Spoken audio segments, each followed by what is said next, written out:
Hello दोस्तों, मेरा नाम है आशुतोष और आप देख रहे हैं एस अकेडमी से ही। पिछले दो वीडियोस में हमने वन शॉट के मैट्रिक्स से डिटरमिनेंट कर लिया था और इन्वर्स ट्रिग्नोमेट्रिक फंक्शन कर लिया था। आज के लेक्चर में हम लोग करने वाले हैं एप्लीकेशन ऑफ डेरिवेटिव्स। ये हमारा तीसरा वीडियो है इस कोर्स का, द बैटल कोर्स का, जिसमें हम लोग वन शॉट वीडियोस दे रहे हैं मैथ्स का। आप में से बहुत सारे बच्चे बोल रहे हैं कि भैया फिजिक्स और केमिस्ट्री का भी बैच लाइए, अब मुझे बहुत ज़्यादा ज़रूरी है। तो देखिए, मेरे पास टाइम नहीं बचता है, मैं ट्राई कर रहा हूँ कि फैकल्टी लाऊँ।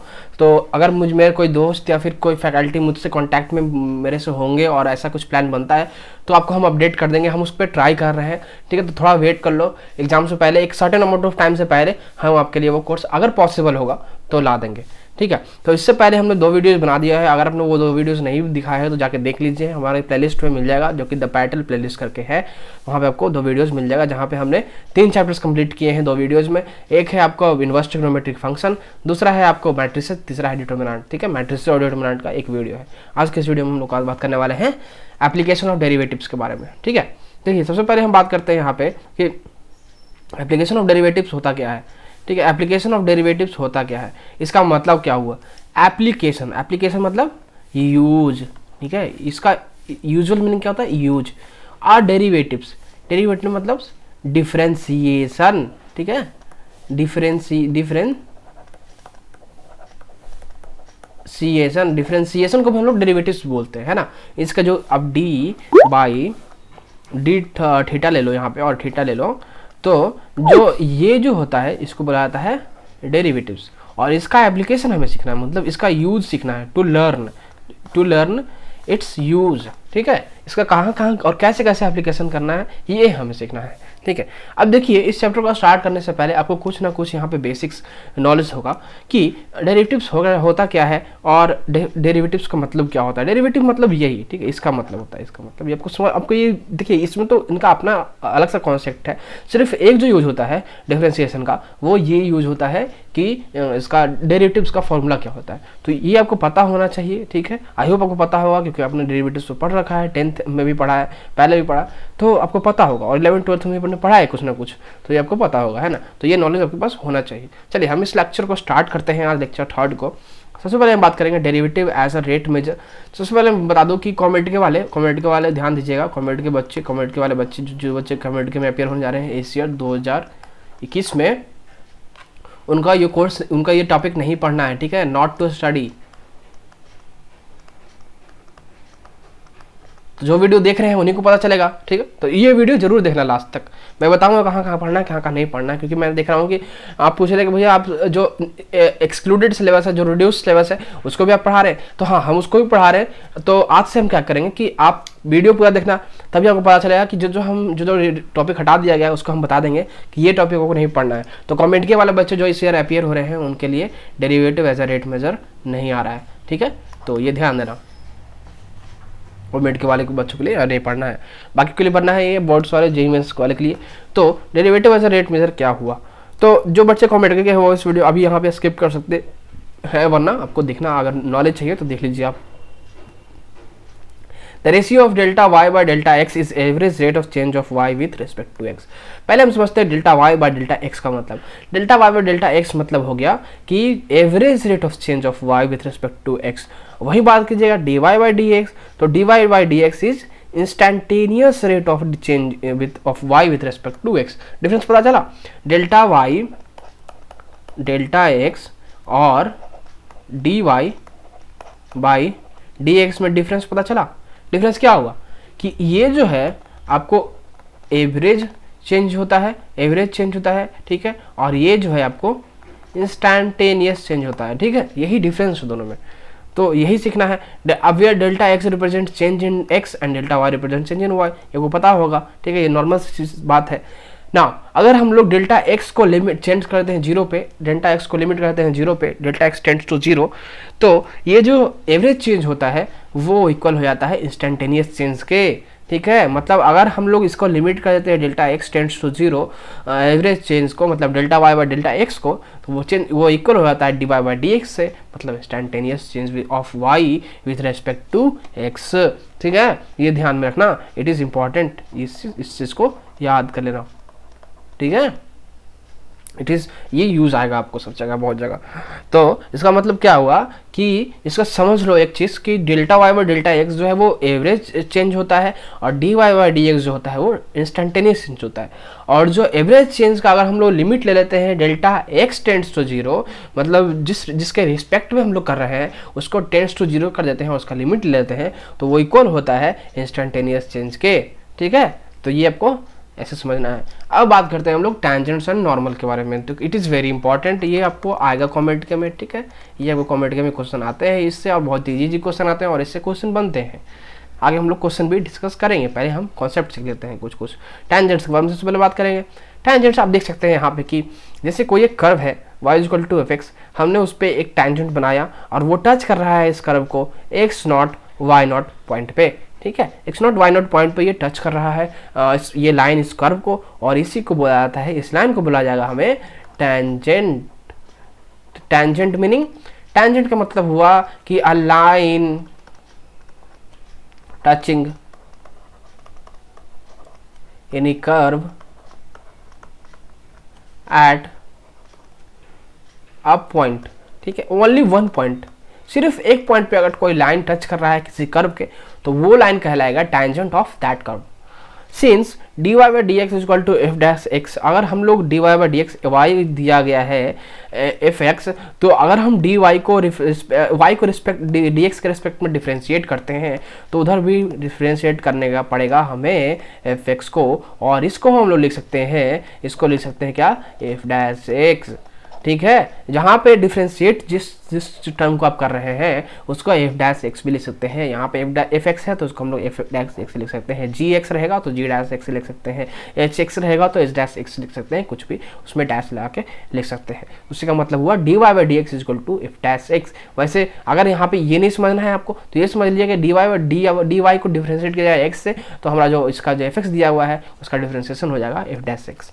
बात करते हैं हम लोग स्लोप ऑफ टेंजेंट के बारे में। Slope of tangent X nought Y nought पे क्या हो जाएगा, तो वो होता है एफ नॉट एक्स नॉट। पहले तो हम इस जो कर्व का जो इक्वेशन दिया गया है, जो कर्व का जो इक्वेशन दिया गया है उसको हम लोग डिफ्रेंशिएट करेंगे। पहले इसको डिफ्रेंशिएट करेंगे, उसको जो डिफ्रेंशिएट करने के बाद जो वैल्यू आएगा उसमें हम लोग जिस पॉइंट पे टच कर रहा है वहाँ पे अगर हम लोग एक्स कोऑर्डिनेट का वैल्यू रख देते हैं उसके अंदर, तो ये हमारा बन जाता है स्लोप ऑफ टेंजेंट। ठीक है, समझ में आया। पहले हम डिफरेंशिएट करेंगे फंक्शन को, जो फंक्शन दिया गया है कर्व का, उसके बाद जो वैल्यू आएगा उस पर हम लोग जिस पॉइंट पे टच किया है एक्स कोऑर्डिनेट, उसका एक्स कोऑर्डिनेट हम लोग रखेंगे उस कर्व के डिफरेंशिएशन में, और वही आपका हो जाएगा स्लोप ऑफ टेंजेंट। ठीक है, अब इक्वेशन ऑफ टेंजेंट निकालना है, उसी से हम लोग स्लोप से निकलेगा इक्वेशन ऑफ टेंजेंट। तो उसका फॉर्मूला होता है y minus Y nought equal to F nought F dash X nought into x minus X nought. क्या इसमें क्या ट्रिक याद करना है, ये फॉर्मूला आप याद करें ना, इससे क्वेश्चंस आते हैं बहुत सारे और बहुत इजीली बन जाते हैं। सभी क्वेश्चन जो आएंगे टेंजेंट नॉर्मल से उसके फार्मूला से बन जाएंगे, मतलब टेंजेंट का क्वेश्चन आएगा तो इसके फार्मूला से इससे बन जाएगा। इसका मतलब क्या हुआ कि अगर आपको इक्वेशन निकालना है टेंजेंट का, तो y को माइनस कर देना y कोऑर्डिनेट के जो यहाँ पे टच कर रहा है उससे, इज इक्वल टू जो आपने निकाला है स्लोप। ठीक है, जो आपने स्लोप निकाला है into x minus X coordinate of touching point. ठीक है, तो ये इक्वेशन होता है y minus Y nought is equal to Y minus X coordinate of touching point is equal to slope into X minus touching point of X coordinate of touching point. ये याद करना, equation of tangent. Normal की बात करते हैं, तो normal क्या हुआ कि जहाँ पे normal is perpendicular to tangent. अब एक हमने जो कर्व बनाया था पीछे और उसमें टेंजेंट जो दिया था एक्स नॉट वाई नॉट पे, उस पर अगर हम एक परपेंडिकुलर बना देते हैं उस टेंजेंट पे, ठीक है, उस टेंजेंट पे अगर हम लोग परपेंडिकुलर बना देते हैं तो ये जो है आपको नॉर्मल हो गया। ठीक है, ये आपको हो गया नॉर्मल। तो नॉर्मल का डेफिनेशन यही याद रखना है कि जहाँ पे कर्व पे टेंजेंट बनेगा और उस टेंजेंट पे अगर कोई एक परपेंडिकुलर लाइन हम बना देते हैं तो उसी को बोला जाएगा नॉर्मल। ठीक है, सेम कर्व हमने लिया है y equal to F X और एक्स नॉट वाई नॉट पे टच कर रहा है टेंजेंट और नॉर्मल एक दूसरे को, ठीक है, इंटरसेक्ट कर रहा है। तो स्लोप जो होता है नॉर्मल का उसका होता है -1 by F dash X not. ध्यान देना कि जो स्लोप आप टेंजेंट में निकालते हैं एफ डैश एक्स नॉट, उसी को अगर हम माइनस ला के इन्वर्स कर दें तो ये हमारा हो जाएगा स्लोप ऑफ नॉर्मल। ठीक है, normal slope of normal is equal to -1 by slope of tangent, ये ध्यान में रखना बस, इसका ये ट्रिक रखना। और टेंजेंट का स्लोप क्या होता है, f'(x0), ठीक है। तो जब स्लोप निकल गया हमारा, तो वैसे ही इसका भी फॉर्मूला निकलेगा इक्वेशन का, जो कि हमारा हो जाएगा y minus y0 coordinate of touching point, या फिर इंटरसेक्शन बोल सकते हैं, यहाँ पे इंटरसेक्शन हो रहा है नॉर्मल और टेंजेंट का, is equal to slope of normal into x minus x0। Easy है, ठीक है, फॉर्मूला बहुत ईजी है, ध्यान रखना बहुत ईजी है, इसको याद कर लेना आप टू लर्न। और ये कॉमेडी के वाले बच्चे आपको पढ़ना है, ठीक है, ये चीज़ छोड़ मत देना, ठीक है, सब कुछ नहीं छोड़ना है। सिर्फ हमारा डेरिवेटिव एज रेज मेजर हटाया गया है, रेट मेजर हटाया गया है, और एक अप्रोक्सीमेशन वाला हटाया गया है शायद, ठीक है, ये आप देख लेना क्या हटाया गया। तो मेरे हिसाब से डेरिवेटिव एज रेट मेजर और एक अप्रोक्सीमेशन वाला आपका हटाया गया, एरियर एंड अप्रोक्सीमेशन। चलिए बात करते हैं इंक्रीजिंग एंड डिक्रीजिंग फंक्शन के बारे में, इनकी इंक्रीजिंग एंड डिक्रीजिंग फंक्शन क्या होता है और इसका बहुत ज़्यादा यूज आता है, तो ये भी बहुत ज़्यादा इंपॉर्टेंट है, ठीक है। ये इसका नोट्स आपको डिस्क्रिप्शन बॉक्स में मिल जाएगा, जाकर डाउनलोड कर लेना, सारा नोट्स मैंने डिस्क्रिप्शन बॉक्स में दे रखे हैं। A function f(x) is said to be increasing if x2 और x1 पे f(x2) is greater then f(x1) होगा, ठीक है। जब कोई एक कर्व है, उसका उस पर कोई एक कोऑर्डिनेट है, मान लीजिए कोऑर्डिनेट एक्सिस है, उस पर हमने एक कर्व बनाया, ठीक है, उस पर हमने एक कर्व बनाया। अब 2 पॉइंट हमने ले लिया x कोऑर्डिनेट पे, x एक्सिस पे x1 और x2, ठीक है, और वहाँ पे f(x1) कर्व का एक पॉइंट है और f(x2) कर्व का एक पॉइंट है y एक्सिस पे और उस कर्व पे।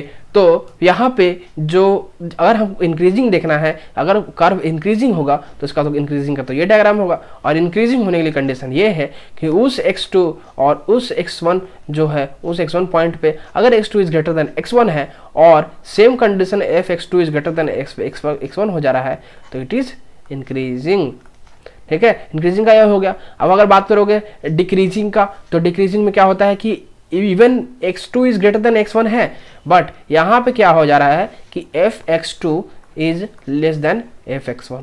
तो अगर ये केस रहेगा तो ये हमारा हो जाएगा डिक्रीजिंग फंक्शन, ठीक है, डिक्रीजिंग। वैसे ही बात करोगे function f(x) is said to be non decreasing. अगर वो नॉन डिक्रीजिंग क्या होगा, एक इंक्रीजिंग होता है, एक डिक्रीजिंग होता है, एक नॉन डिक्रीजिंग होता है, एक नॉन इंक्रीजिंग होता है, तो ये चीज़ ध्यान देना। तो अब ये नहीं सोचना कि नॉन इंक्रीजिंग मतलब सिर्फ इंक्रीजिंग होगा, नहीं, इसका कंडीशन अलग होता है। तो ये ध्यान देना है कि नॉन डिक्रीजिंग और नॉन इंक्रीजिंग मतलब ये नहीं हुआ कि उसका उल्टा बस कर देंगे, मतलब नॉन डिक्रीजिंग का इंक्रीजिंग हो जाएगा, ऐसा नहीं होता है। नॉन डिक्रीजिंग का इसका अलग केस होता है और नॉन इंक्रीजिंग का अलग केस होता है। तो नॉन डिक्रीजिंग का क्या केस है कि अगर x2 ग्रेटर देन x1 है फिर भी, और f(x2) is greater than equal to f(x1) हो जाता है, तो it is non increasing, non decreasing, ठीक है। बात कीजिएगा नॉन इंक्रीजिंग का, तो x2 is greater then x1 है और वहाँ पे f(x2) is less than equal to f(x1) हो जाएगा, तो इट इज नॉन इंक्रीजिंग, ठीक है। तो इसको याद कर लेना, इतना चीज़ याद कर लेना। तो इंक्रीजिंग कब होगा, जब f(x2) is greater then x1, condition दिया गया कि x2 is greater then x1 है, और मतलब x2 x कोऑर्डिनेट पे, x एक्सिस पे ज़्यादा मतलब है, ज़्यादा आगे है, तो उसका वैल्यू ज़्यादा होगा। वैसे ही डिक्रीजिंग जब देखना है तो x2 x1 बड़ा है, बट वहाँ पे f(x2) is less then f(x1) हो जा रहा है, तो वो इंक्रीजिंग हो जाएगा, जैसे कि यहाँ पे ग्राफ में आपको शो किया गया, ठीक है। इस ग्राफ में नॉन डिक्रीजिंग कब होगा, जब ग्रेटर देन इक्वल टू हो जाता है, और नॉन इंक्रीजिंग कब होगा, जब लेस देन इक्वल टू होता है। वेरी इजी टू लर्न, ठीक है। अब function is differentiable, function differentiable कब होगा, जब f'(x) if a function f is differentiable, अगर फंक्शन कोई f है वो डिफरेंशिएबल है, तो जो f'(x) अगर ग्रेटर देन 0 होता है तो फिर f इज इंक्रीजिंग होता है, अगर f'(x) इज लेस देन 0 होगा तो f इज डिक्रीजिंग होगा। तो इस बात को भी ध्यान में देना, ठीक है, इससे भी क्वेश्चन सॉल्व होते हैं। अगर कोई फंक्शन f डिफरेंशिएबल है और वो f'(x) पे ग्रेटर देन 0 होता है तो वो इंक्रीजिंग हो जाएगा, और अगर f'(x) पे वो लेस देन 0 होता है तो वो डिक्रीजिंग फंक्शन हो जाएगा, और अगर आप यहाँ पे देख सकते हैं, ठीक है। चलिए हम आगे डिस्कस करते हैं अब मैक्सिमा एंड मिनिमा के बारे में। देखिए मैक्सिमा एंड मिनिमा के बारे में कुछ ज़्यादा आपको थ्योरी नहीं पढ़ना है, बट मैं यहाँ पर सिखा देता हूँ कि यहाँ पे देखिए कुछ कॉन्सेप्ट नहीं होता है, यहाँ पे बस ये ध्यान देना होता है कि आपको करना क्या है, कैसे आपको मैक्सिमा और मिनिमा वाला क्वेश्चन सॉल्व करना है। तो मान लीजिए आपके पास दो है, लेट एंड बी, दो वेरिएबल है और जो है आपको मैक्सिमा और मिनिमा निकालना है। तो अगर आपको मैक्सिमम मिनिमा निकालना है तो पहले तो आप D A by D B आप जीरो कर देना, ठीक है, D A by D B निकाल लेना इज इक्वल टू उसको जीरो कर देना। फिर उसके बाद जो वैल्यू निकलेगा आपको जो एक वेरिएबल का वैल्यू निकालना होगा उसके थ्रू, तो वो जो वैल्यू निकलेगा उसको जो है D2A D2B निकाल के उस पर सब्स्टिट्यूट कर देना, ठीक है, यहाँ पे सब्स्टिट्यूट का स्पेलिंग करते हैं, सब्स्टिट्यूट कर देना और जो वेरिएबल मिलेगा फर्स्ट डेरिवेटिव से उसमें आप सब्स्टिट्यूट कर देना उस वेरिएबल को, तो आपको वो वहाँ पे पास चल जाएगा मैक्सिमम और मिनिमम। चलिए इसको एक एग्जांपल से समझते हैं हम। यहाँ पे दिया गया है so that the surface of a closed cuboid with a square base and क्या दिया गया, with a square base and given volume is minimum, ये हमें शो करना है और ये क्वेश्चन में दिया गया है। तो चलिए हम इस क्वेश्चन को सॉल्व करते हैं। ये क्वेश्चन है आपका मैक्सिमा एंड मिनिमा का, ठीक है, ये क्वेश्चन है मिनिमम वॉल्यूम मिनिमम निकालना है। ऐसा क्वेश्चन रहेगा तो उसका मतलब समझ जाना कि ये मैक्सिमा एंड मिनिमा का क्वेश्चन है। चलिए इसको हम सॉल्व करते हैं, बहुत ज़्यादा इजीली सॉल्व करना है, इजीली सॉल्व करना। क्या दिया हुआ क्वेश्चन में कि surface area of a closed cuboid surface and with a square base, ठीक है, सरफेस एरिया निकालना है हमें और क्लोज क्यूबॉइड का, और इसका बेस जो है वो स्क्वायर है। इसको हम सॉल्व करते हैं, ठीक है। चलिए हम मान लेते हैं लेट ईच स्क्वायर बेस, जो हर एक बेस जो दिया गया स्क्वायर का, जितना भी क्यूबॉइड में कितने बेस होंगे वो आप देख लेना, ठीक है। और उस बेस को हम मान लेते हैं x और हाइट को मान लेते हैं h। हाइट को अगर h मान लेते हैं तो वॉल्यूम क्या हो जाएगा हमारा, वॉल्यूम का फॉर्मूला आपको पता है x स्क्वायर h, ठीक है, x स्क्वायर h कैसे हुआ, तो स्क्वायर बेस का एरिया इनटू हाइट, तो वॉल्यूम हो गया, ठीक है, ये वॉल्यूम हो गया हमारा। अब सरफेस एरिया क्या होता है, तो सरफेस एरिया आप निकाल सकते हैं 4xh प्लस 2x स्क्वायर, ठीक है, ये फॉर्मूला होता है। तो 4 कि हम लोग इसको लिख सकते हैं, इसको xh को लिख सकते हैं v बाई एक्स स्क्वायर, ठीक है, यहाँ से आ गया आपको, ठीक है, यहाँ से आ गया आपको 4v by x square plus 2x square यहाँ पे दिया गया है। अब इसको क्या करेंगे हम लोग, इसको पहले सॉल्व कर लेंगे, तो आपका हो गया यहाँ पे 4vx, यहाँ पे x रहना चाहिए, ठीक है, x और x कैंसिल हो जाएगा, इससे ये कैंसिल हो गया। तो यहाँ पे क्या आ जाएगा, यहाँ पे आपको आ जाएगा क्या जाएगा, 2x स्क्वायर आएगा ना क्या। अब इसको हम लोग डिफ्रेंशिएट कर देंगे, तो differentiate with respect to x, differentiate अगर हम इसको रेस्पेक्ट करेंगे x के, तो ds by D x is equal to क्या आ जाएगा हमारा minus 4v by x square plus 4x, और फिर से इसको डिफ्रेंशिएट करते हैं अगर हम लोग, तो d2s by D x square d2x by D x square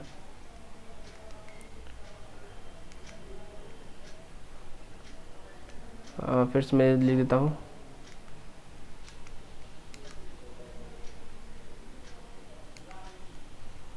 d2x by D x square is equal to आ जाएगा हमारा 8v, अब तो प्लस में हो जाएगा 8v स्क्वायर प्लस 4, यहाँ पे इसको डिफ्रेंशिएट करेंगे तो ये जो माइनस है फिर से माइनस आएगा तो प्लस हो जाएगा बाई एक्स स्क्वायर, ठीक है।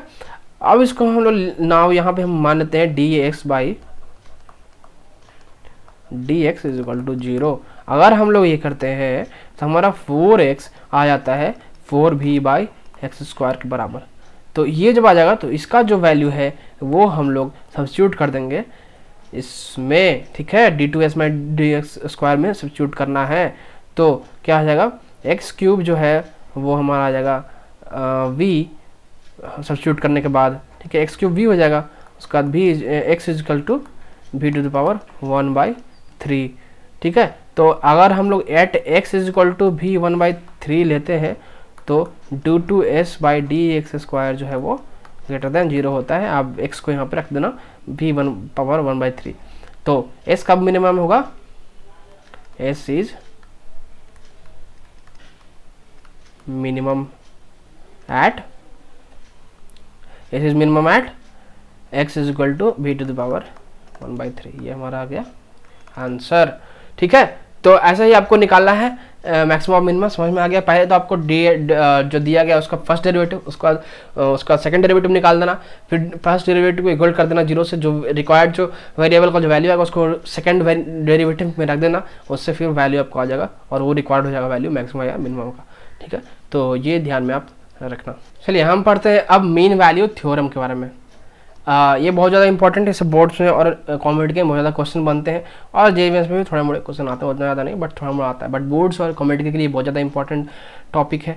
ठीक है, तो ये आपने ध्यान में रखना। सबसे पहले मेन वैल्यू थ्योरम में तो दो थ्योरम आता है आपका, LMVT और आपका आता है रॉल्स थ्योरम। तो सबसे पहले हम बात करते हैं LMVT के बारे में। LMVT का फुल फॉर्म होता है लैग्रेंजेस मीन वैल्यू थ्योरम, आपको पता होगा ये चीज़। ठीक है, फॉर्म इसका। तो इसका क्या कंडीशन होता है, अगर कोई फंक्शन f(x) है और वो दो कंडीशन को सेटिस्फाई कर रहा है कि f(x) जो है वो कंटिन्यूअस है क्लोज इंटरवल ab और डिफरेंशिएबल है ओपन इंटरवल ab में, तो वहाँ पे देयर एग्जिस्ट c। अगर वहाँ पे c एक कोई वैल्यू है वो क्लोज ओपन इंटरवल ab में लाई कर रहा है कहीं ना कहीं, तो उसका जो f' का जो वैल्यू होगा वो fb minus fa by b minus a होगा। ठीक है, तो ये चीज़ याद कर लेना, ये याद कर लेना। ठीक है, it is to learn. Condition क्या हुआ कि अगर कोई फंक्शन f(x) वो कंटिन्यूअस है क्लोज इंटरवल ab में और वही फंक्शन f(x) ओपन इंटरवल में डिफरेंशिएबल है और वहीं पे एक कोई वैल्यू है c, मान लेते हैं हम लोग, लेट c कोई वैल्यू है, वो ओपन इंटरवल ab में कहीं ना कहीं लाई कर रहा है। ठीक है, कर्व में कहीं ना कहीं लाई कर रहा है, तो वहाँ पर जो f' का जो वैल्यू होना चाहिए वो होना चाहिए fb minus fa by b minus a। तो अगर ये तीन कंडीशन सेटिस्फाई करता है c तक, तो वहाँ पे Lagrange mean value theorem satisfy करेगा और वहाँ पे जो f' का जो वैल्यू अगर निकालना पड़ेगा हमें c का, तो वो कैसे निकालेंगे, fb minus fa by b minus a से। यहाँ पे कर्व के थ्रू अगर आप समझ लीजिएगा, जैसे a b एक कर्व है और यहाँ पे अब देख सकते हैं कि x कोऑर्डिनेट a का a है और y कोऑर्डिनेट fa है और b का x कोऑर्डिनेट b है और fb है। ठीक है, तो ये हमारा हो गया। और c देखिएगा तो c कहीं ना कहीं लाई कर रहा है a और b के बीच में, कर्व पे कहीं ना कहीं लाई कर रहा है, तो यही यहाँ बोला गया c का मतलब। रॉल्स थ्योरम के बारे में बात कीजिएगा तो मान लीजिए कोई एक कंडीशन दिया गया है f(x). ठीक है, कोई फंक्शन है f(x), वो जो है इसका भी तीन कंडीशन होता है। क्या कि अगर कोई कंडीशन अगर कोई फंक्शन f(x) जो है वो कंटिन्यूअस है क्लोज इंटरवल ab में और डिफरेंशिएबल है ओपन इंटरवल ab में, और अगर fa इक्वल टू fb है, तो यहाँ पे जो है थर्ड कंडीशन डिफरेंस है जो कि है fa इक्वल टू fb होना चाहिए। बाकी दो कंडीशन जो है वो सेम है LMVT से। तो अगर ये तीन कंडीशन सेटिस्फाई करता है तो Rolle's theorem is satisfied, verified, Rolle's theorem satisfy कर रहा है।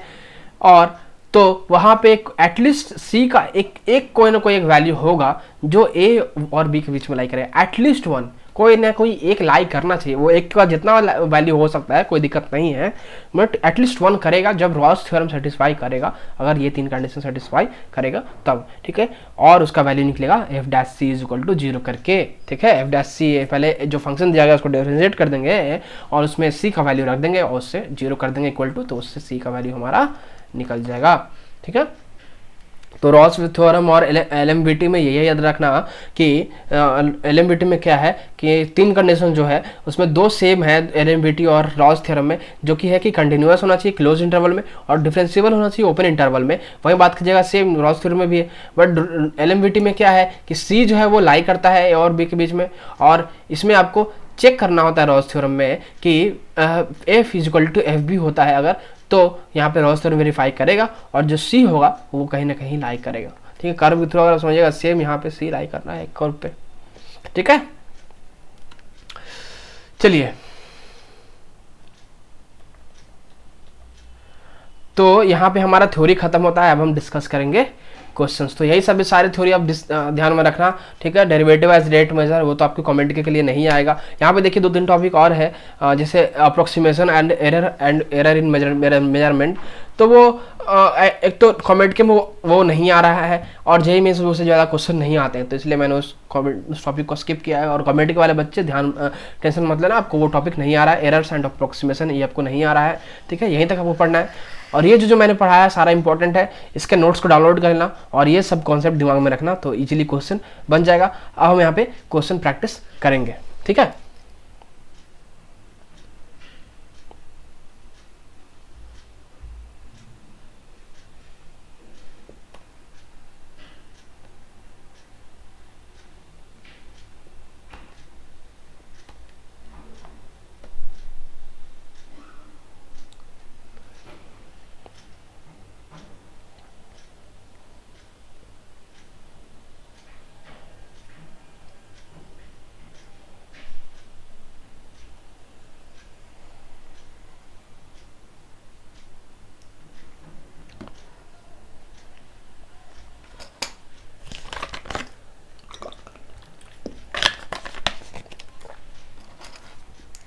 तो अब ध्यान से देखिएगा क्वेश्चन। चलिए हम सबसे पहला क्वेश्चन डिस्कस करते हैं। सबसे पहला क्वेश्चन में क्या दिया गया है, the volume of cube is increasing at the rate of 9 centimetre cube per second. Volume of cube, cube का वॉल्यूम, ठीक है। ऐसे देखो क्वेश्चन बनाने का एक ट्रिक है कॉम्पिटिटिव एग्जाम्स में, वहाँ पे क्लूज छिपा होता है क्वेश्चन में। जैसे क्वेश्चन पढ़ो तो अंडरलाइन कर दो क्या क्या की टर्म है। तो यहाँ पे क्या है, वॉल्यूम ऑफ क्यूब इज की टर्म, ठीक है। और दिया गया है रेट, हमारा दिया गया है क्या, 9 centimetre cube per second. How fast its surface area increasing when the length of an edge is 10 centimetre. पहले हम बात करते हैं गिवन क्या क्या है। तो वॉल्यूम ऑफ क्यूब मान लेते हैं हम लोग लेट वॉल्यूम बी, ठीक है। वॉल्यूम भी मैंने मान लिया। तो यहाँ पे क्या दिया गया है, D we by D T is equal to 9, ठीक है, 9 सेंटीमीटर क्यूब पर सेकेंड, ये दिया गया है। अब हम मान लेते हैं एस सरफेस एरिया एस, ठीक है, surface area S, length L, ये 3 चीज़ हमने मान लिया। तो सरफेस एरिया का हमें निकालना है, ठीक है। ये कितना पे इंक्रीज कर रहा है वो हमें निकालना है, ठीक है। और हमें जो लेंथ का दिया गया है D L by D T is equal to 10, ये दिया गया है। और सरफेस एरिया निकालना, अब बहुत ज़्यादा इजीली निकल जाएगा। अब ये सब चीज़ हमने नोट कर लिया गिवन क्या क्या है, और बहुत ज़्यादा इजीली निकल जाएगा। फॉर्मूला से बेसिकली निकालना है, ठीक है, फॉर्मूला से निकालना है। तो एल यहाँ पे दिया गया है, लेंथ सॉरी यहाँ पे जो है वो डी एल रेट नहीं दिया गया है, लेंथ दिया गया है ना, सॉरी यहाँ पे लेंथ दिया गया है, मैंने इसको रेट क्यों ले लिया, ये लेंथ दिया गया है, ठीक है। अभी मैं ठीक कहता हूँ,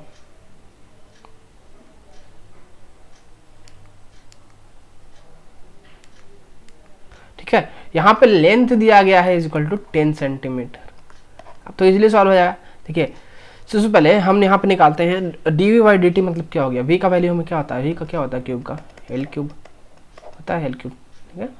तो अगर हम लोग निकालेंगे यहाँ पे D we by D T, D we by D T, तो कितना हो जाएगा, D by D T of L cube, ये हो गया, ठीक है। एल क्यूब का डी टी हो गया। तो अगर आपको इसको निकालना है और वो दिया गया है, ये इक्वल टू दिया गया है, ये दिया गया है हमारा 9 के इक्वल, तो यहाँ से क्या निकल जाएगा, तो यहाँ से निकल जाएगा 3l square D L by D T is equal to 9, ये आ गया। तो D L by D T कितना हो गया, D L by D T is equal to 3 इधर आ जाएगा, तो यहाँ पर हो जाएगा 3 बाई एल स्क्वायर, ठीक है। इसको हम लोग 1 मान लेते हैं। अब क्या करना है, सरफेस एरिया हमने माना है एस, तो D S by D T का वैल्यू क्या होता है, इसका क्या होता है सरफेस एरिया, 6l स्क्वायर होता है, 6l square surface area cube equal to 6l square. तो इसके थ्रू हम लोग निकाल देंगे यहाँ पे,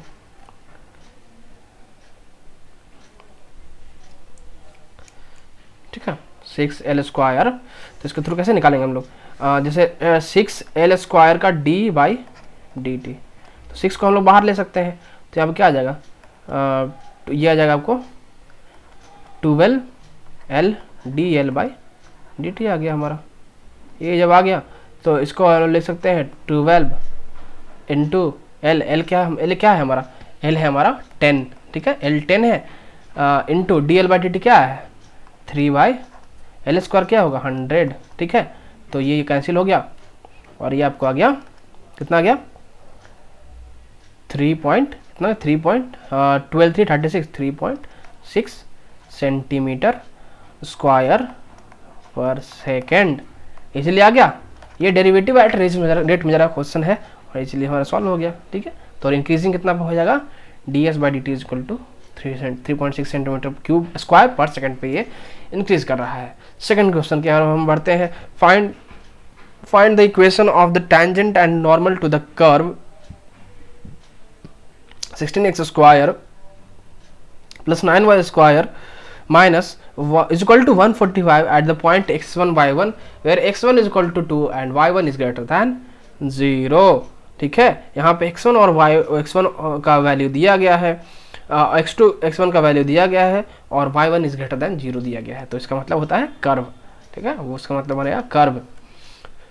तो पहले हमें टैंजेंट, पहले धीरे तो क्वेश्चन क्या पूछा गया, टैंजेंट और नॉर्मल का हमें इक्वेशन निकालना है। कर्व दिया गया है 16x square plus 9 square equal to 145 और पॉइंट दिया गया है x1 y1 पे, जहाँ पे x1 इज इक्वल टू 2 है और y1 इज ग्रेटर देन 0 है, ठीक है।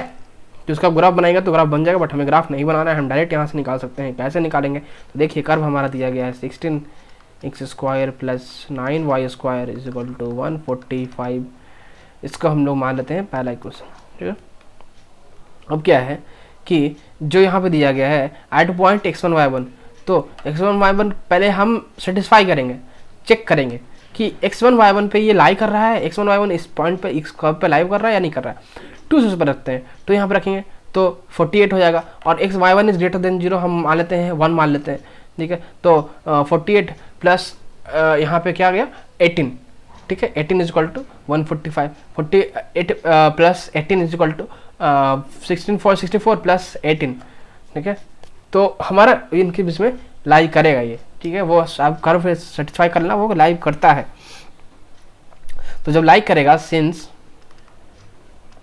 x1 y1, ऐसे भी आप देख सकते हैं x1 2 है और y1 ग्रेटर देन 0 है, तो इस पर तो लाई करेगा ही करेगा, ठीक है। तो लाइज इन, क्वेश्चन में दिया गया है वेयर लाइज इन 1, तो यहाँ पे हम क्या ले सकते हैं 16x1 square plus 9y1 square is equal to 145। y1 को हमने x1 क्योंकि चूँकि लाई कर रहा है तो हम लोग यहाँ पे सब्स्टिट्यूट कर दिए, तो 16 इंटू 4 कर देंगे, 16 into 4 plus 9 into y1 is equal to 145। क्योंकि सिर्फ y1 का कोई एक एग्जैक्ट वैल्यू नहीं दिया गया है, तो हमें y1 यहाँ पे निकालना पड़ेगा, ठीक है। तो हमारा कोऑर्डिनेट निकल जाएगा x1 y1। तो देखिए निकालने के लिए तो यहाँ से क्या आ जाएगा y1, अब सॉल्व कीजिएगा तो आपको आ जाएगा यहाँ पे y1 इज इक्वल टू 3, ठीक है। तो हमारा पॉइंट क्या आ गया, पॉइंट आ गया x1 y1, पॉइंट आ गया हमारा 2 और 3, ठीक है। तो ये हमारा आ गया, इसको हम लोग यूज करके अब चलेंगे। तो देखिए एट 2 और 3, अब हम पहले क्या करेंगे 16x स्क्वायर जो दिया गया है 9y square plus is equal to 145, अगर हमें इक्वेशन निकालना है तो पहले स्लोप निकालना पड़ेगा। तो स्लोप निकालने के लिए हम इसको डिफरेंशिएट कर देंगे। डिफरेंशिएट जब करेंगे, differentiate with respect to x, तो डिफरेंशिएट अगर करेंगे इसको हम लोग तो 32x is plus 18y dy by dx is equal to 0, ठीक है। तो यहाँ से हमारा dy बाई dx क्या निकल गया, dy बाई dx निकल गया यहाँ पे माइनस 16x बाई 9y, ठीक है।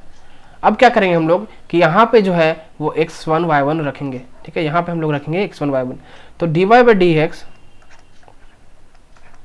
एट 2 3 पे क्या हो जाएगा इसका, 2 3 पे हो जाएगा minus 16 by 9 into 2 by 3 is equal to, इस सॉल्व कीजिएगा तो माइनस 32 बाई 27, ठीक है। तो ये हमारा आ गया क्या गया स्लोप, ठीक है, ये हो गया स्लोप ऑफ, स्लोप ये आ गया टैंजेंट, स्लोप ऑफ टैंजेंट हो गया। अब इससे हम लोग स्लोप ऑफ नॉर्मल निकालेंगे तो इसका उल्टा कर देंगे, 1 बाई dy बाई dx कर देंगे अगर हम लोग, तो स्लोप ऑफ टैंजेंट निकल जाएगा, स्लोप ऑफ नॉर्मल निकल जाएगा। स्लोप ऑफ नॉर्मल कितना आ जाएगा, तो ये हमारा आया था -32/27, तो इसका उल्टा कर देंगे तो ऊपर में आ जाएगा 27/32। ठीक है, ये हमारा आ गया। अब इससे हम लोग इक्वेशन निकालेंगे, तो इक्वेशन ऑफ टेंजेंट कितना हो जाएगा, y-3 is equal to -32/27x-2। ठीक है, तो इसको सॉल्व कीजिएगा तो आपको आ जाएगा 27y - 81 is equal to -32x-64 + 64। ठीक है, तो इसका और सॉल्व कर दीजिए, अच्छे से सिंप्लीफाई कर दीजिए, तो 32x + 27y is equal to 145। ये हमारा आ गया रिक्वायर्ड इक्वेशन ऑफ टेंजेंट। और हम यहाँ पे निकालेंगे अब इक्वेशन ऑफ नॉर्मल। तो इक्वेशन ऑफ नॉर्मल निकालने के लिए क्या करना पड़ेगा, सेम y - 3 करेंगे और इधर जो है वो स्लोप ऑफ नॉर्मल लिख देंगे इंटू x - 2। तो फिर से यहाँ पे सेम आएगा तो 32y हो जाएगा, माइनस यहाँ पे हो जाएगा 96 इज इक्वल टू 27x - 54। ठीक है, तो इसको हम लोग सिंप्लीफाई करके लिख सकते हैं 77x - 32y is equal to -42, या फिर इसको आप लिख सकते हैं easily 27x - 32y + 42 is equal to 0। तो ये भी आपको आ गया इक्वेशन ऑफ नॉर्मल। हमें यही क्वेश्चन निकालना था, equation of tangent and equation of normal. तो ये हो गया आपका आंसर। ठीक है, समझ में आया, बहुत ज़्यादा इजी है, सिर्फ सॉल्यूशन, सिर्फ कैलकुलेशन अगर आपका अच्छा है तो बहुत ज़्यादा इजीली आप सॉल्व करेंगे। और ऐसे ऐसे क्वेश्चन आते हैं बोर्ड्स में और कॉमेडिक में बहुत ज़्यादा ऐसे क्वेश्चन आएगा। ठीक है, और बोर्ड्स में बहुत ज़्यादा आता है इस तरह के क्वेश्चन।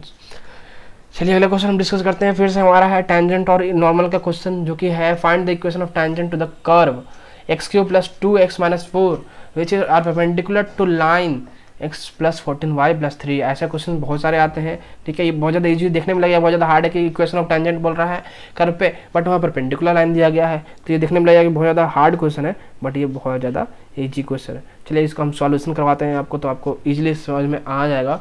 हमारा लाइन जो कि क्या दिया गया है, लाइन क्या दिया गया, परपेंडिकुलर टू लाइन क्या दिया गया है, लाइन दिया गया है हमारा x + 14y is equal to +3 is equal to 0। ठीक है, तो यहाँ से हम इस लाइन से स्लोप निकालेंगे। स्लोप निकालने के लिए आपको पता है, m मान लेते हैं हम लोग। स्लोप कैसे निकलता है, स्लोप निकलता है minus coordinate of x minus coefficient of x, तो हमारा 1 हो जाएगा, बाई कोएफिशिएंट ऑफ y, तो 14 -1/14 हो गया ये। तो स्लोप, इसका स्लोप क्या हो जाएगा, स्लोप ऑफ परपेंडिकुलर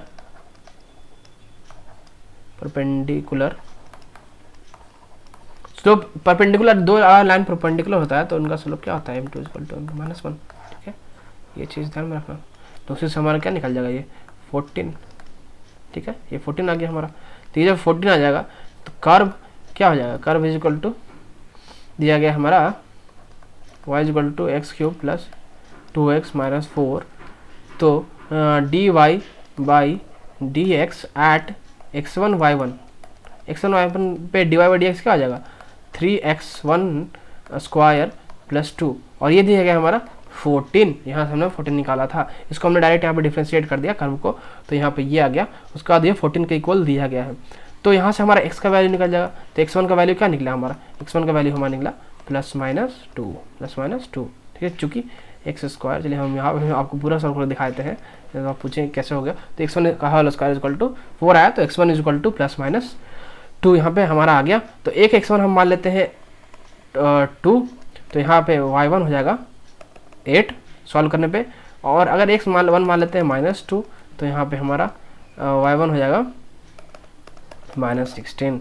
ठीक है, -16। तो 2 पॉइंट आ गया हमारा, एक हो गया 2 8 और एक आ गया 2 -16। अब देखना है कि कौन सा लाई करता है इस कर्व पे, तो उसको चेक कीजिएगा, अगर वो सेटिस्फाई करेगा तो ठीक है, वरना नहीं। तो हम पहले हम चलिए सॉल्व ही कर लेते हैं। तो टेंजेंट एट 2 8, टेंजेंट एट 2 8 क्या हो जाएगा, 1y - 8 is equal to 14 into x - 2, तो ये आ गया आपको 14x - 28 और ये आपको आ जाएगा y equal to 14x minus 20, ठीक है। तो ये आपको इक्वेशन ऑफ टेंजेंट। अब टेंजेंट एट -2 -16 निकालोगे तो -2 एंड -16 अगर निकालेगा तो y plus 16 is equal to y plus 16 क्या हो जाएगा, y plus 16 is equal to 14 into x plus 2, ठीक है। 14 स्लोप हमारा दिया गया है। तो ये आपको हो जाएगा y plus 16 is equal to 14x plus 28, तो ये आपको हो गया y is equal to 14x plus 12। क्या था क्वेश्चन में, इक्वेशन ऑफ टेंजेंट्स, तो दो लाइन में निकाला था, तो ये हमारा हो गया और ये हो गया, इसलिए निकल गया। कैसे निकला, तो हम यहाँ पे फिर से आपको एक रिपीट करते हैं। सबसे पहले तो लाइन दिया गया है परपेंडिकुलर, जिस लाइन के पे है तो उसका लाइन हम मान लेंगे, उसका इक्वेशन लिख देंगे। अब उसके थ्रू इक्वेशन उसका स्लोप निकालेंगे, जो लाइन दिया गया उसका स्लोप निकालेंगे, और उसका स्लोप क्या होता है, तो minus of coefficient of x उस इक्वेशन का, और बाई कोएफिशिएंट ऑफ वाई, तो हमने वो लिख दिया, तो -14 हो गया। और हम जानते हैं कि अगर दो कर्व या दो लाइन परपेंडिकुलर एक दूसरे के, तो उसका product of slope is equal to -1, तो उसके थ्रू हमारा स्लोप ऑफ यहाँ पे कर्व आ गया, ठीक है, स्लोप ऑफ कर्व आ गया, तो उससे हमारा टेंजेंट, स्लोप ऑफ टेंजेंट आ गया, तो उससे हमारा स्लोप टेंजेंट क्वेश्चन निकल गया आराम से, ठीक है। चलिए हम अगले क्वेश्चन की ओर बढ़ते हैं, question number 5, question number 3, question number 5। Oh numbering is different, numbering change हो गया, वो आप सही कर लेना, ठीक है। नंबर 5, चलिए 5 मान लेते हैं, क्या दिक्कत है। Find the equation of tangent to curves x is equal to sin 3t and plus and y is equal to cos 2t at t is equal to t होगा यहाँ पे, at t is equal to π/4, ठीक है, t is equal to π/4। ये इस पे हम लोग निकालना है, क्या निकालना है, इक्वेशन ऑफ टेंजेंट, ठीक है। चलिए हम अब इक्वेशन का हम जानते हैं कि equation of tangent at x y1 पे और y1 पे क्या निकलेगा, is y minus y1 is equal to slope मान लेते हैं m into x minus x1, ये हम जानते हैं, ठीक है, ये हम जानते हैं। तो जहाँ पे स्लोप क्या दिया गया है, स्लोप वेयर, पूछ ले देता हूँ वरना डाउट हो जाएगा आपको, वेयर स्लोप क्या दिया, स्लोप हो जाएगा क्या, dy/dx एट क्या हो जाएगा x1 y1, ठीक है, x1 y1। अब गिवन क्या दिया गया है कि x is equal to sin 3t और y is equal to cos 2t। अब कैसे निकलेगा हमारा जो dy/dx है वो कैसे निकलेगा, t दिया गया है यहाँ पे वेरिएबल, और हमारा निकालना है dy/dx, तो ये क्या हो जाएगा dy/dt बाई dx/dt, तो ये हमारा इक्वल हो गया, ठीक है, ये ध्यान में रखना, ऐसे निकलता है dy/dx, इस तरह रहेगा। तो सबसे पहले हम dx/dt निकालेंगे, तो ये हमारा आ जाएगा 3 cos 3t, ठीक है, और वहीं dy/dt निकालोगे तो ये आपको आ जाएगा क्या आ जाएगा आपको dy/dt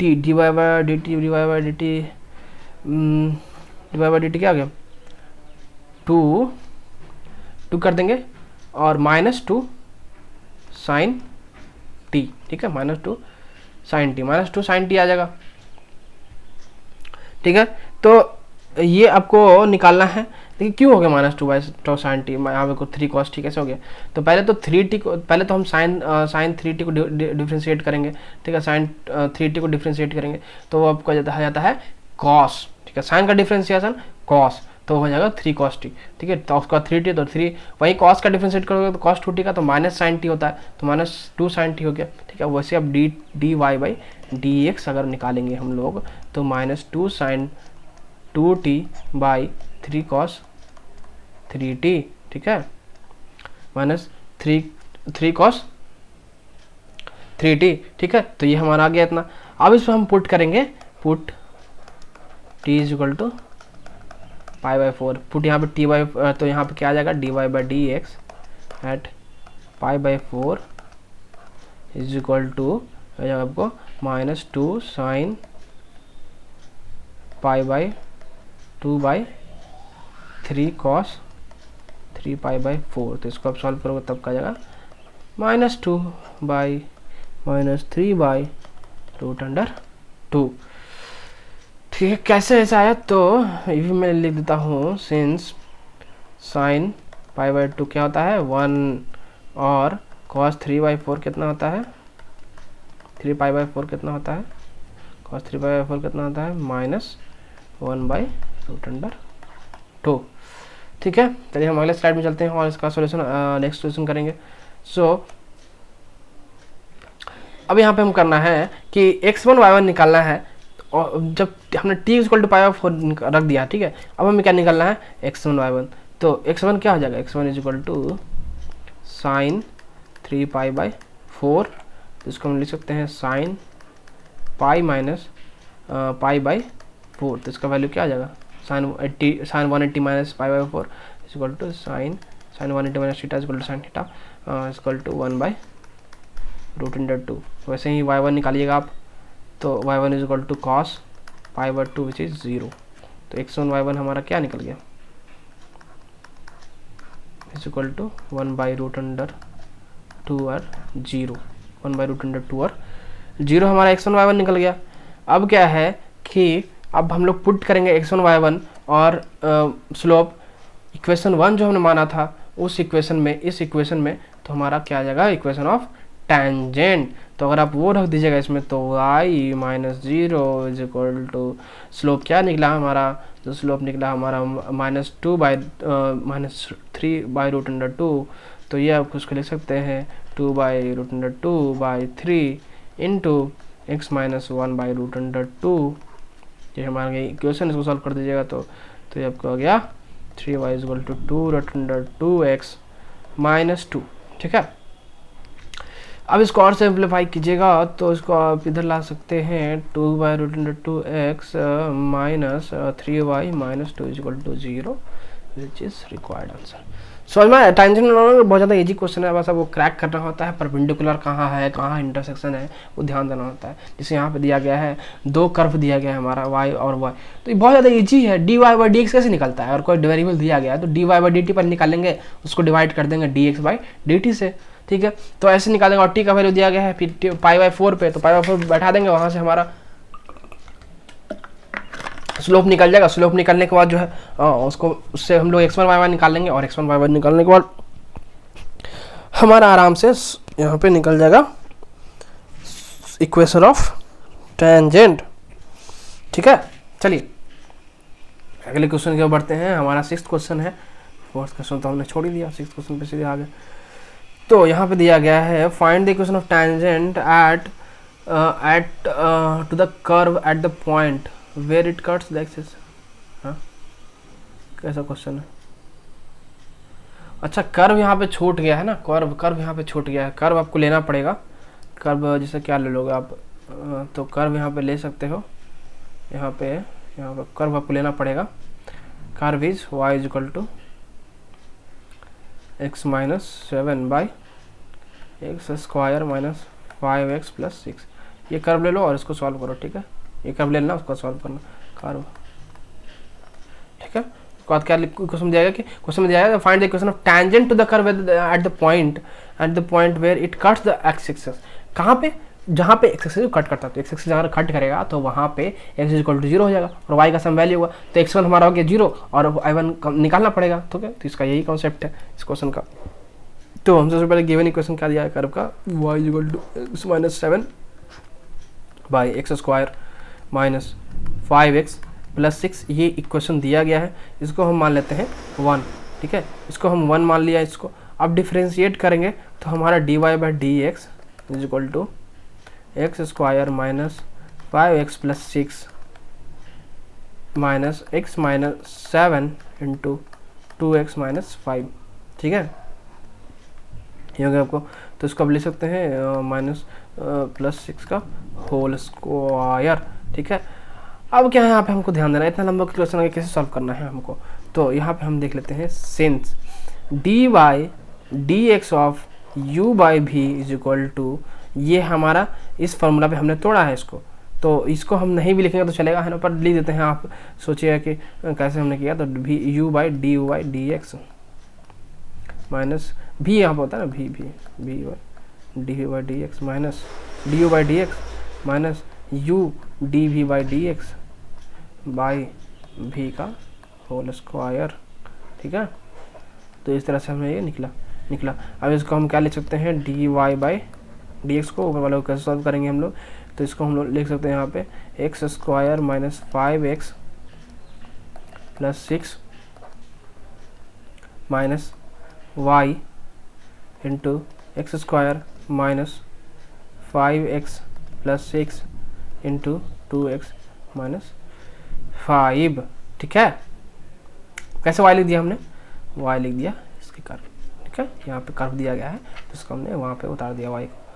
अब यहाँ पे y में क्या आ जाएगा, तो y में आ जाएगा हमारा x square minus 5x plus 6 का होल स्क्वायर। तो ये हमारा आगे d Y by D x.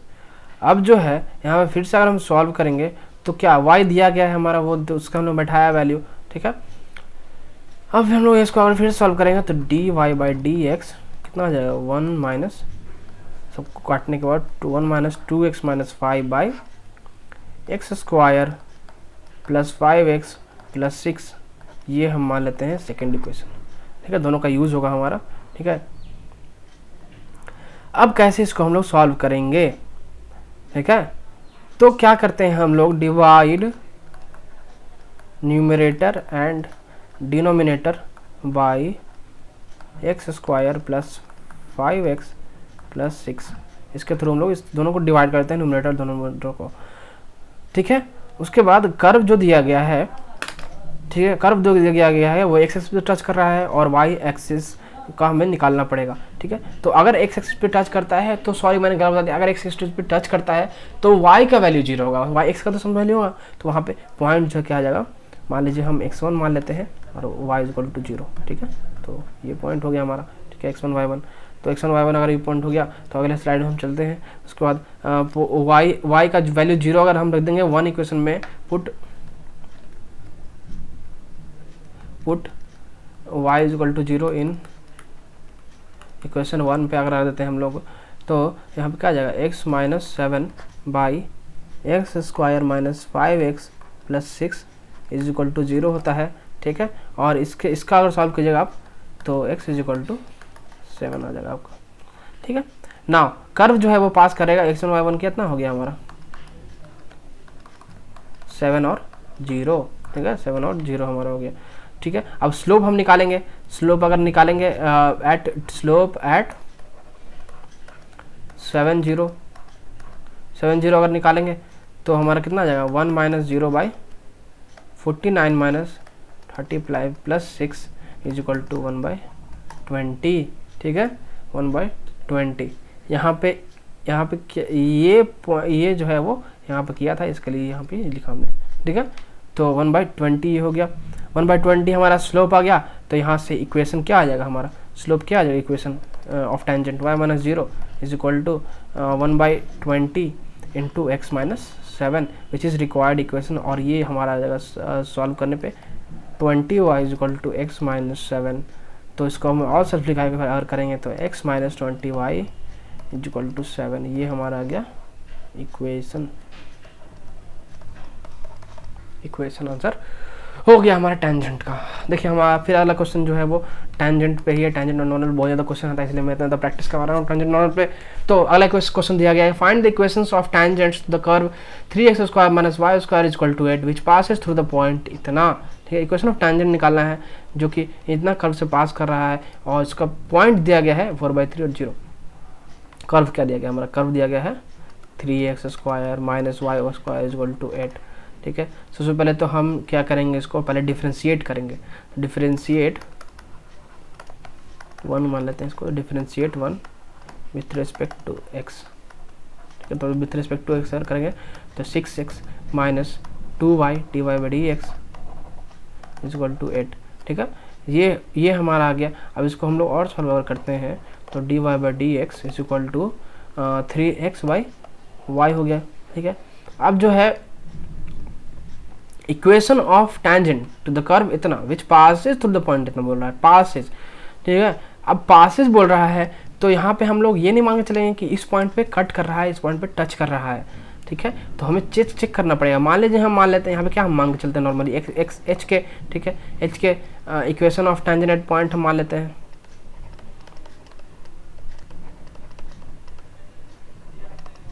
ठीक है, एक्स के पे मान लेते हैं। तो इसके पे हमारा क्या आ जाएगा, y minus k is equal to 3x by y into x minus h. तो इसको हम लोग एच भी लिख सकते हैं, तो इसको हम लोग क्या लिख सकते हैं, y minus k into is equal to 3 h by h k नहीं के एच बाई के, ठीक है, एच बाई के हो जाएगा आपका।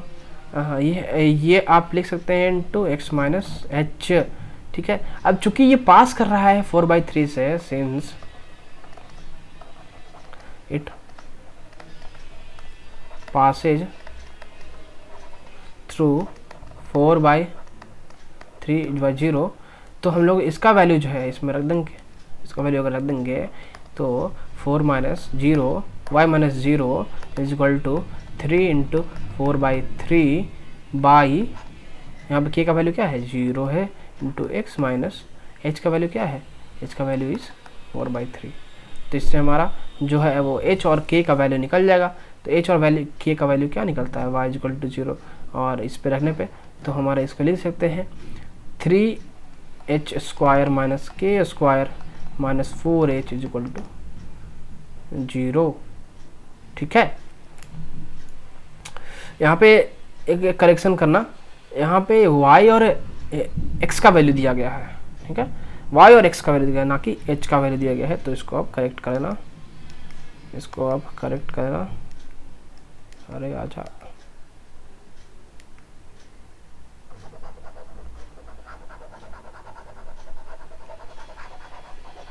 h और k वैसे ही रहेगा, बट x और y की जगह पे 4/3 और 0, ठीक है। तो यहाँ पे क्या आ जाएगा 4/3 0 y 0 minus k is equal to 3h by k into 4/3 minus h. तो एच इसका ये इक्वेशन आ गया हमारा, इसका ये इक्वेशन आ गया। इसको और हम सॉल्व करते हैं। तो अगर हम ऑल्सो द पॉइंट ये जो है वो सेटिस्फाई करेगा, एच और के जो सेटिस्फाई करता है इक्वेशन 1 को भी, ठीक है। इक्वेशन 1 इसको हम मान लेते हैं, इसको मान लेते हैं हम लोग थर्ड इक्वेशन, ठीक है। सेकेंड इक्वेशन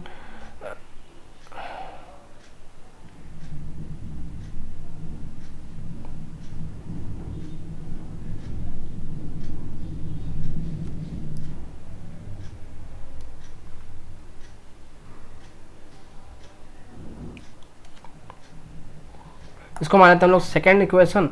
और ये जो है एच और के जो पॉइंट है वो सेटिस्फाई कर रहा है 1 को भी। तो जब 1 को भी सेटिस्फाई करेगा तो हम यहाँ पे अब हम जब सॉल्व करेंगे तो सॉल्व करने पे इसको अगर हम एच और के को 1 पे रख देंगे अगर, तो 1 पे रखने के बाद हमारा कितना आ जाता है 3h square minus k square is equal to 8। तो इसको हम मान लेते हैं थर्ड, ठीक है। और सेकेंड और थर्ड इक्वेशन को अगर हम सॉल्व करेंगे, सॉल्विंग 2 and 3, तो हमें मिलता है 4h इज इक्वल टू 8 और h इज इक्वल टू 2 हमारा आ गया। वैसे ही 2 अगर इसको रख देंगे हम लोग 2 पे, पुटिंग 2 इन इक्वेशन 2, तो हमारा आ जाएगा k is equal to plus minus 2 आ गया। जब k is equal to plus minus 2 आ गया तो हम लोग put the value of h and k in equation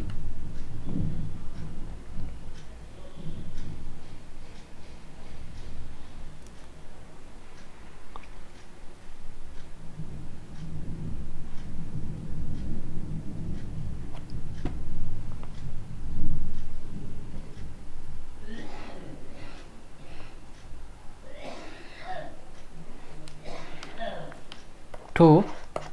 तो ये हमारा कितना हो जाएगा y minus plus minus 2 is equal to 3 into 2y plus minus 2 into x minus 2, ठीक है।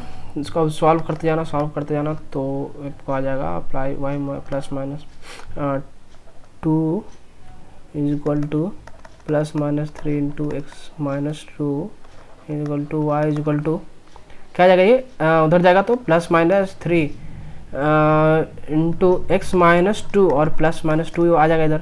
उसके बाद हम लोग इसको कर देंगे तो y इज इक्वल टू, ठीक है, y is equal to plus minus 3 अंदर ले लेंगे x माइनस 2 और यहाँ पे प्लस 2 हो गया, ठीक है, प्लस माइनस साइन को बाहर ले लिया हम लोग।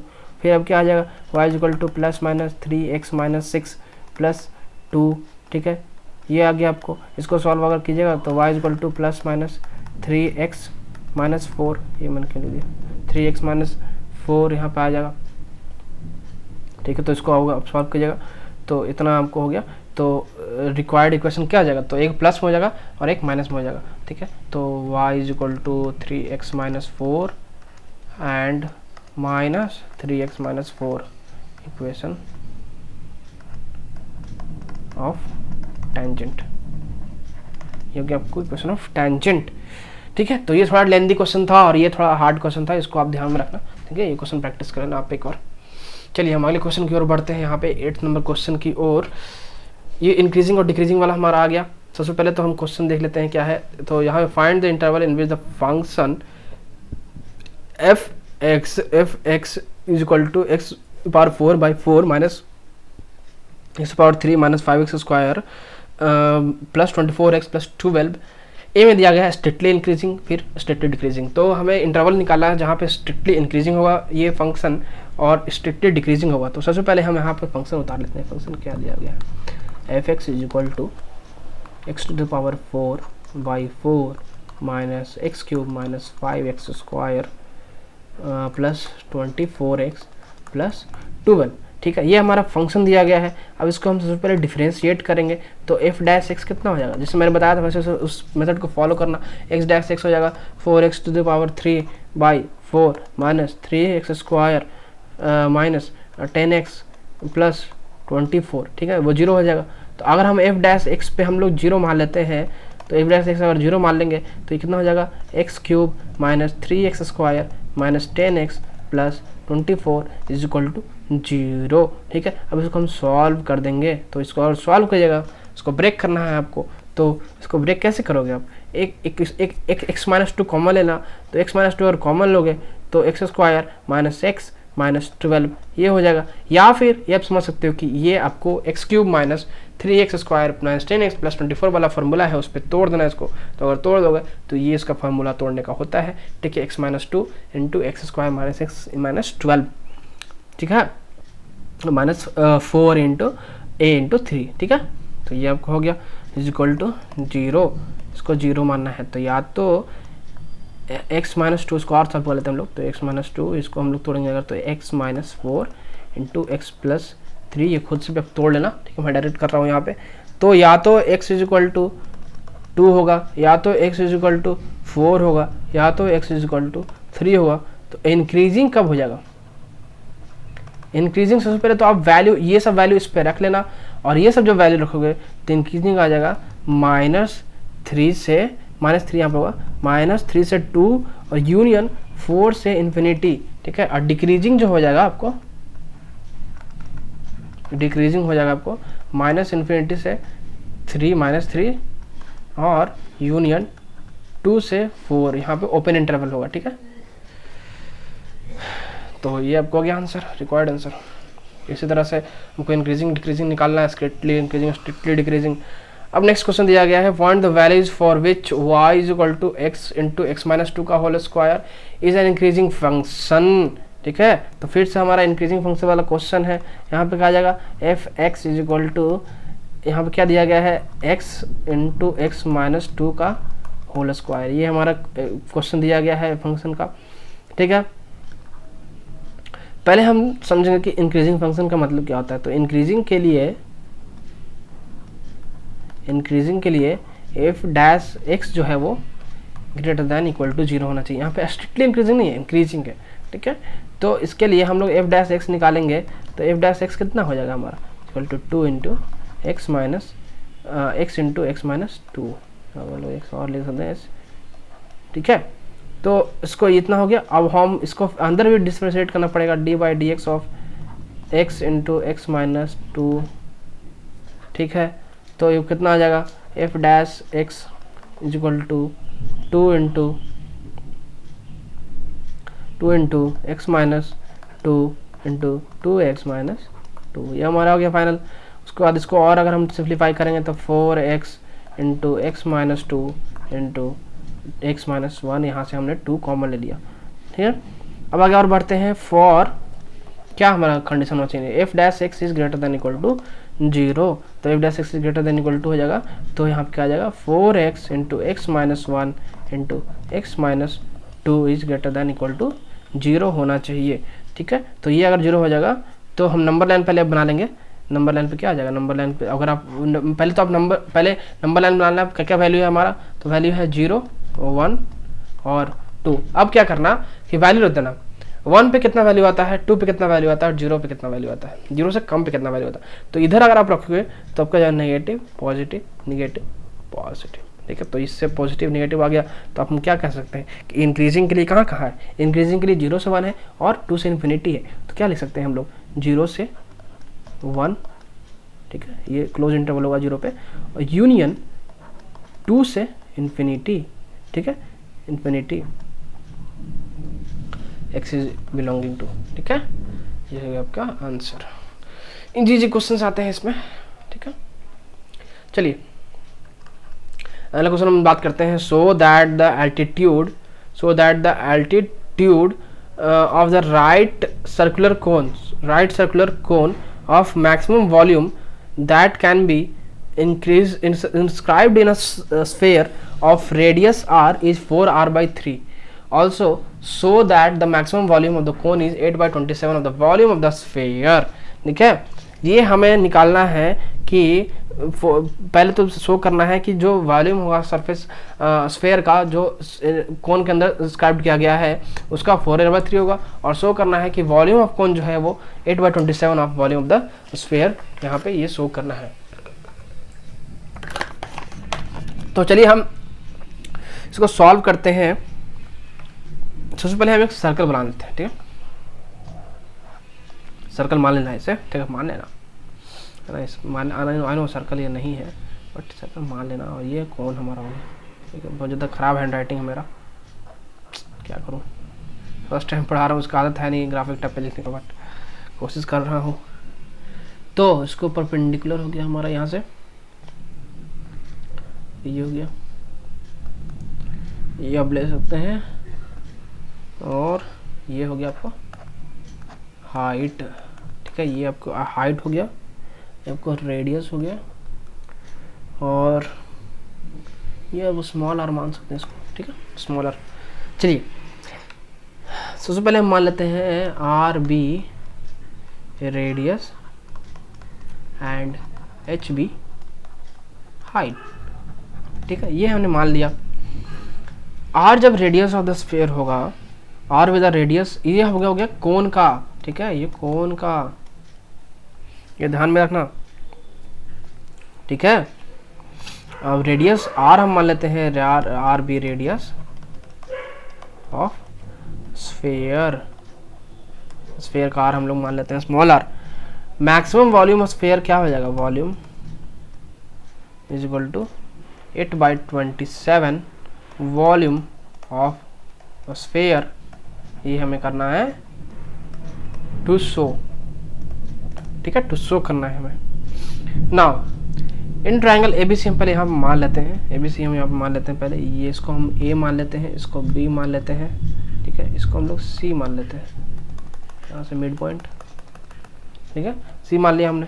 तो अब क्या करेंगे हम लोग, in triangle ABC, in triangle ABC क्या हम लोग ले सकते हैं, A C is equal to H minus R ले सकते हैं, A C is equal to H minus R, ये लिख सकते हैं, एच माइनस आर, हाँ लिख सकते हैं ना, स्मॉल आर, ठीक है, एच माइनस आर। तो अगर ये लिखिएगा तो क्या आ जाएगा आपका, एच माइनस आर का whole square is plus r square is equal to are square. कैसे कर दिया हमने, तो बाई पाइथागोरस थ्योरम, तो ये हो गया आपको पाइथागोरस थ्योरम से। पाइथागोरस थ्योरम के थ्रू हमने ये कर दिया। अब इसको और सिंप्लीफाई कीजिएगा तो आपको हो जाएगा R square is equal to are square minus H minus are का whole square. Volume of cone हम क्या जानते हैं, volume of cone is equal to 1/3 pi capital R square H, it is volume of cone. तो इसको हम लोग कर सकते हैं v is equal to 1/3 pi R square minus H minus are का होल स्क्वायर इंटू एच। ठीक है, अब इसको हम लोग और सिंप्लीफाई करेंगे अगर, तो ये वॉल्यूम कितना आ जाएगा 1/3 pi R square minus H square minus R square plus 2h r to H. ठीक है, आगे हम अगले स्लाइड में करते हैं। साइड में यहाँ पे क्या हो जाएगा, v is equal to 1/3 pi 2h square r minus h cube. ठीक है, जब मैक्सिमा या मिनिमम होगा उसके लिए हम लोग क्या करना पड़ेगा, d we by D h is equal to 0 for maxima और मिनिमा। ये इसके लिए हमें ये फॉर्मूला यूज करना पड़ेगा। तो अगर हम लोग ये फॉर्मूला यूज करते हैं तो ये क्या हो जाएगा, now d b by D h is equal to 1/3 pi 4h r minus 3h square. ठीक है, अब इसको हम लोग 0 कर देते हैं। तो d by D h is equal to 0 अगर करेंगे तो हमारा क्या आ जाएगा, अगर ये हमारा करेंगे अगर तो हम करेंगे तो अगर ये आ जाएगा हमारा 4h r is equal to 3h square. इससे क्या आएगा, h कैंसिल हो जाएगा, तो h जब कैंसिल हो जाएगा तो h is equal to 4r by, क्या लिख रहा हूँ मैं, 4r/3, इसको कट कर दो। ठीक है, 4r/3 ये आ गया आपको। अब हम फिर से निकालेंगे D two V by D H square, तो ये हमारा आ जाता है 1/3 पाई 4r माइनस 6.4r/3। ठीक है, अब इसको हम लोग फिर से लिखेंगे तो ये आपको आ जाएगा -1/3 पाई 4r, जो कि हमारा है लेस देन 0। ठीक है, जब ये लेस देन 0 हो जाएगा तो h is equal to 4r/3 is a maxima and volume of the cone at h is equal to 4r/3 will be maximum। समझे? ठीक है, तो जहाँ पे मैक्सिमम होगा उस पॉइंट पे वॉल्यूम जो है वो मैक्सिमम होगा। और वॉल्यूम क्या होगा, volume is equal to 1/3 pi R square H. इसको हम लिख सकते हैं 1/3 pi R square minus H minus are का होल स्क्वायर इंटू एच। इसको क्या ले सकते हैं 1/3 pi R square minus 4r/3 minus are का होल स्क्वायर।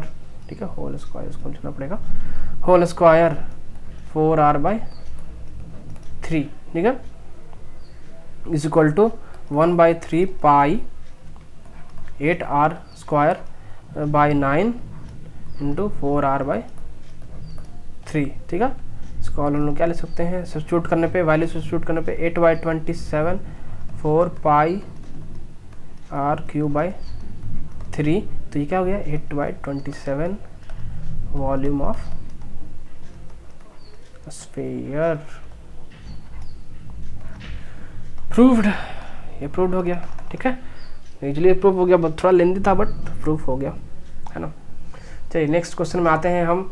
हमारा एक क्वेश्चन और होगा इसके बाद। ठीक है, वेरीफाई ड्रॉस थ्योरम 2 क्वेश्चन और है, तो उसके बाद खत्म। ठीक है, चलिए नेक्स्ट क्वेश्चन है हमारा, if the length of the 3 sides of trapezium other than the base are each equal to 10 centimetre then find the area of the trapezium when it is maximum. ठीक है, जब इसका एरिया जो है वो maximum होगा, तो जब इसका एरिया जो है वो मैक्सिमम होगा तो कितना होगा। ठीक है, वो निकालना है। अगर लेंथ दिया गया है other than base are each equal to, base के अलावा लेंथ ऑफ ट्रेपेजियम दिया गया other side 10 centimetre, then find the area of the trapezium, area trapezium निकालना है जब हमारा जो बेस है वो मैक्सिमम होगा। समझ में आया? देखिए मैं यहाँ पे डायग्राम बना देता हूँ, डायग्राम के बाद आप खुद सॉल्व करेंगे, ठीक है। इस क्वेश्चन को आप खुद से सॉल्व करना, क्योंकि मैंने एक क्वेश्चन करवा दिया है यहाँ पे स्फीयर वाला।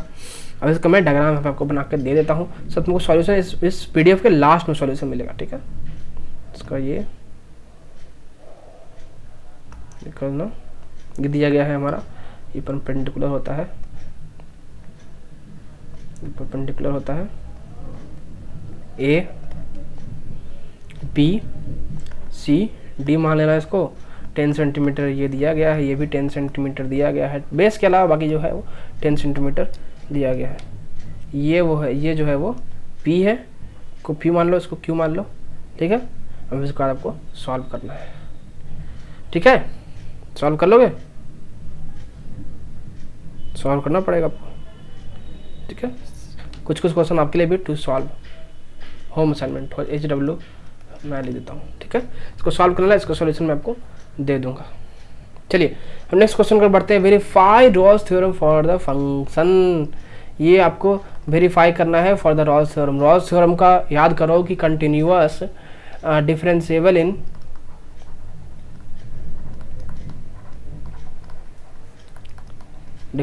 इन क्या था रॉल्स थ्योरम का? Open interval A B continuous in close interval A B. तो ये आपको प्रूव करना है सबसे पहले। और एक क्या है कि F A is equal to F B, ठीक है। ये 3 कंडीशन आप डाल देना और इसमें, और उसका अगर ये 3 कंडीशन प्रूफ हो जाता है तो उसका रॉल्स थ्योरम प्रूफ हो जाता है, ठीक है। चेक करके मैं दिखा दूँ या आप कर लोगे? अच्छा ये मैं समझा देता हूँ एक बार, ठीक है। डिफरेंशिएबल इन ए बी देखना है। पहले तो आप इसको डिफरेंशिएट कर देना, ठीक है। पहले डिफरेंशिएट करना है इसको, ठीक है। पहले डिफरेंशिएट कहाँ गया, इसको पहले डिफरेंशिएट कर देना। डिफरेंशिएट करने के बाद इसमें ए बी का वैल्यू रख देना। ए बी कहाँ से? 0 से 3 तक, 0 से इक्वल और 3, 2 वैल्यू आप ले लेना, ठीक है। 2 वैल्यू क्या ले लोगे? 0 से 3 के बीच में, या तो 0 ले लेना या 3 लेना। मान लो 0,3 ले लेना, ठीक है। 0,3 ले लोगे तो 0,3 मान के आप इसको पहले चेक करना कि क्या ये डिफरेंशिएबल है, क्या ये कंटिन्यूअस है।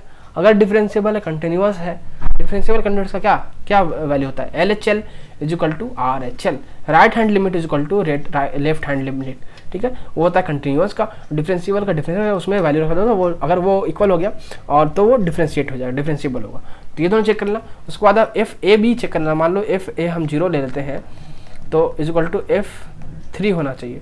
तो हम मान लो 0 ले लिए तो यहाँ पर क्या आ जाएगा? 0 का क्या आ जाएगा? 0 का F0 क्या आ जाएगा? F0 is equal to 0 into 0 minus 3 का होल स्क्वायर टू 0। वैसे ही F3 लोगे अगर तो 3 इंटू 0 माइनस 3 इंटू 3 माइनस ना 3 इंटू 3 माइनस 3 का होल स्क्वायर, तो ये 0 हो गया ये भी। तो इट इज़ वेरीफाइड, ठीक है, ठीक है। इट इज़ वेरीफाइड, ठीक है, वेरीफाइड। देखो 0 पे प्लस 0 पे लोगे, अगर प्लस 0 पे लोगे तो प्लस 0 अगर लोगे तो यहाँ पे f एट 0 प्लस, तो ये जो होगा वो 0 हो जाएगा। f एट 0 माइनस 0 से नीचे अगर लेंगे तो मान लो हम ले लेते हैं -1, तो -1 और यहाँ पे कितना आ जाएगा? -4, तो ये कितना आ गया आपको? तो आपको आ गया ये 16, ठीक है। तो अगर मान लीजिए यहाँ पे 0 नहीं 3 लिया था हमने, 3 लिया था ना, हाँ 3 अगर मान लीजिए लेते हैं तो यहाँ पे कितना आ जाएगा? 3 इंटू 3 माइनस 0 आ जाएगा आपको। तो ये आपको कंटिन्यूअस भी हो गया, ठीक है, और डिफरेंशिएबल भी हो जाएगा। तो डिफरेंशिएबल हो गया तो आपको, और कंटिन्यूअस हो गया तो आपको वेरीफाई हो गया रॉल्स थ्योरम। वैसे ही अगला क्वेश्चन आप देखिएगा तो इसमें भी रॉल्स थ्योरम वेरीफाई करना है इंटरवल के अंदर में। तो ये सब इजी क्वेश्चन, सब थ्योरी वाला क्वेश्चन आप ये सब कर लेना खुद से, ठीक है। अगला क्वेश्चन भी यही है कि verify Lagrange's mean value theorem. Lagrange's mean value theorem का क्या था, मैं आपको सिर्फ कंडीशन लेता हूँ। लैग्रेंजेस मीन वैल्यू थ्योरम क्या था कि कंटिन्यूअस इन ए बी, यहाँ पे ए बी दिया गया है, ए बी, और डिफरेंशिएबल